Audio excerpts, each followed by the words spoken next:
Ban, पाबंदी।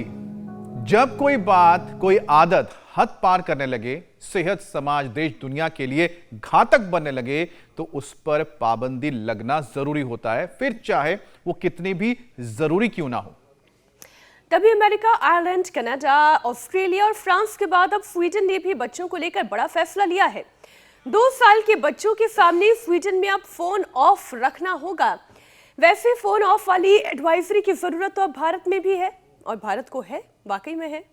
बिल्कुल मीनाक्षी, हर angle से ब्रेन स्टॉर्मिंग की जरूरत है। बच्चों के लिहाज से युवाओं को ध्यान में रखकर स्टूडेंट्स, टीचर्स, प्रोफेशनल्स किसको कितनी देर तक स्क्रीन टाइम देना चाहिए, कहां और कब फोन को बंद रखना चाहिए, यह तय करने का वक्त आ चुका है।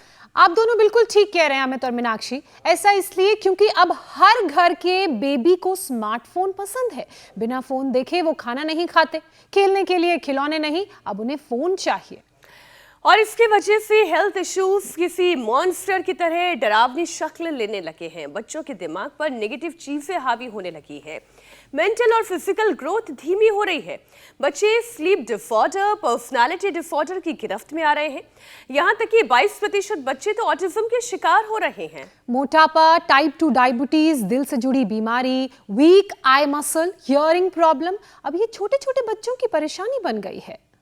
और बच्चों को छोड़िए, बड़े बुजुर्ग खुद भी स्मार्टफोन के ट्रैप में आ चुके हैं। 43% लोगों को मोबाइल खोने का डर रहता है, तो उतने ही लोग हैं जो फोन ना बजने से घबराहट महसूस करते हैं। 25% तो ऐसे लोग हैं जिन्हें हर घड़ी फोन बजना यानी कि रिंग बनने की आभास होता रहता है। और चिंता की एक बड़ी बात यह भी है कि ज्यादातर लोग ड्राइविंग करते वक्त मोबाइल फोन यूज करते हैं। नतीजा इससे होने वाले एक्सीडेंट से मौत के मामले 4 गुना तक बढ़ गए हैं। सड़क दुर्घटना में मरने वाले 10% लोग वो होते हैं जो उस वक्त मोबाइल का इस्तेमाल कर रहे होते हैं। और योग गुरु स्वामी रामदेव चूंकि हमारे साथ जुड़ चुके हैं, स्वामी जी का स्वागत करती हूँ। और स्वामी जी, इसमें कोई शक नहीं है कि मोबाइल आने से काम करने का तरीका और जिंदगी आसान हो गई है, लेकिन बेजा इस्तेमाल हर लिहाज से खतरनाक हो रहा है और जरूरी है कि स्मार्टफोन को लोग स्मार्टली हैंडल करें।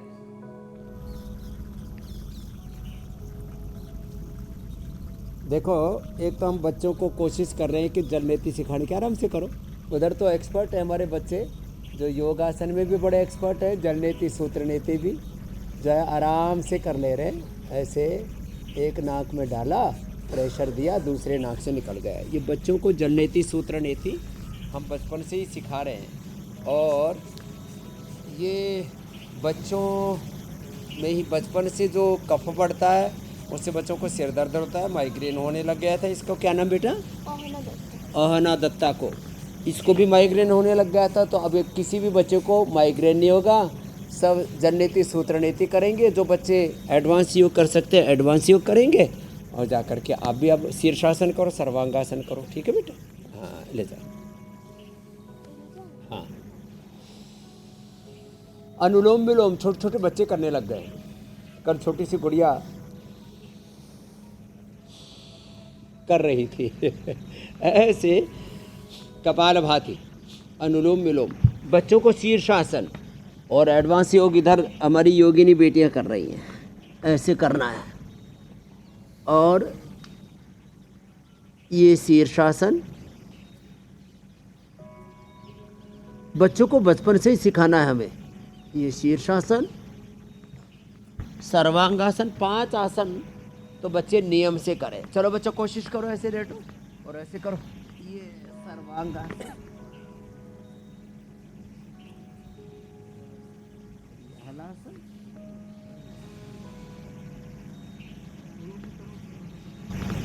फिर चक्रासन। ये बेटियां तो पूर्ण चक्रासन भी कर लेती है। फिर पश्चिमोत्तानासन।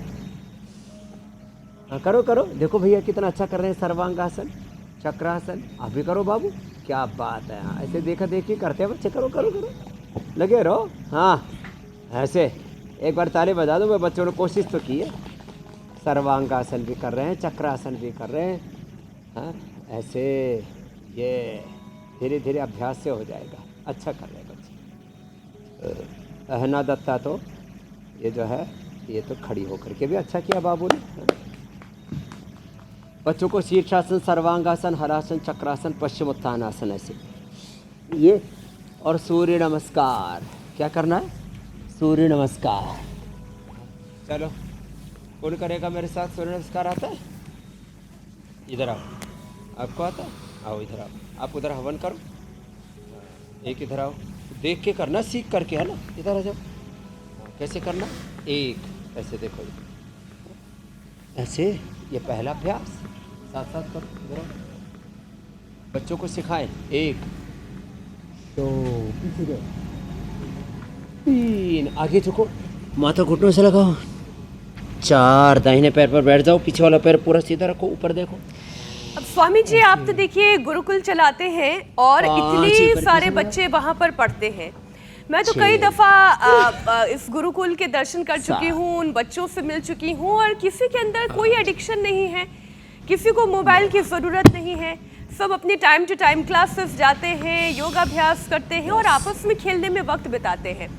मतलब ये है कि मोबाइल से जितनी दूरी हो, स्क्रीन टाइम जितना कम हो, उतना ही बच्चे अपनों में भी घुलते मिलते हैं, बच्चों के साथ खेलते हैं।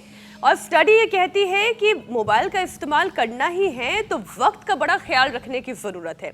2 से 5 साल के बच्चों को 24 घंटे में ज़्यादा से ज़्यादा 1 घंटा, 6 से 12 साल के बच्चे को मैक्सिमम 2 घंटा इस्तेमाल किया जा सकता है। टीनेजर्स या उससे ऊपर वालों को 3 घंटे का उपयोग काफ़ी है। तो मोबाइल की आदत लाइफस्टाइल की बीमारियां चूंकि देती है, इसलिए मोबाइल डिटॉक्स होना बहुत ज़रूरी है। ये होगा कैसे?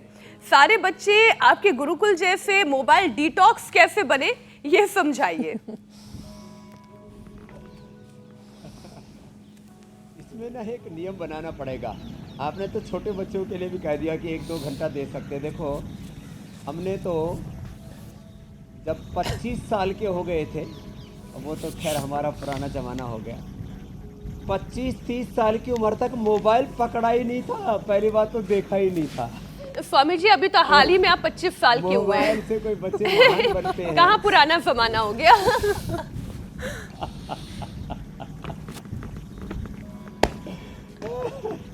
तो देखो, जो है ये माँ बाप को घर में नियम बनाने पड़ेंगे। जैसे हमने अपने गुरुकुल में नियम बना रखा है, बच्चों के हाथ में मोबाइल नहीं रहेगा तो नहीं रहेगा। बच्चे रोते धोते हैं, बच्चे देखा देखी, अरे उसके बच्चों के पास फिर मोबाइल में भी ये सैमसंग का है, ये एप्पल का है, मुझे छोटी कंपनी का कम पैसे का मोबाइल नहीं चाहिए। एक बार तो हमारे कुछ सन्यासी बच्चे भी बोलने लगे, हमको 1 लाख रुपए वाला, 1.5 लाख रुपए वाला मोबाइल चाहिए। मैंने कहा बेटा, माया का इतना ही आकर्षण है तो फिर सन्यासी मत रहो, भागो यहाँ से। हमको कुछ ऐसे नियम बनाने पड़ेंगे कि ये मोबाइल नेसेसरी नहीं है, खास करके बच्चों के लिए तो कतई नहीं। जो कामकाजी लोग हैं उनके लिए आज ये अलग बात है कि आधा ऑफिस मोबाइल में चलने लग गया, लेकिन बच्चों के लिए कहाँ ज़रूरत है। अब कोई कहे कि उससे बच्चे नेट के ऊपर पढ़ते हैं, तो वो तो 5वीं के बाद ये मामला थोड़ा बहुत कहीं शुरू होता है। तो उन बच्चों को भी एक नियंत्रण के साथ जो है इस चीज़ से यदि आप थोड़ा छूट देते, चलो बेटा बहुत अच्छा किया, हाँ अच्छे बच्चे, और तो ठीक है। बाकी तो अब देखो ये बच्चे हमारे कितना अच्छा योग कर रहे हैं, एक बार इनके लिए भी जोरदार तालियां हो जाए भाई, अच्छे से योग कर रहे हैं। हाँ, अच्छे बच्चे।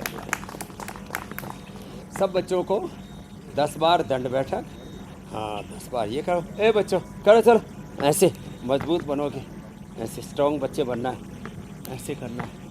एक छोटा योगी और आ गया है। हाँ चलो अब उल्टे लेटो ऐसे, और उल्टे लेट के ये करो ऐसे। बच्चों को हमें बचाना पड़ेगा बुरी चीज़ों से, गलत एडिक्शन से बच्चों को नहीं बचाएंगे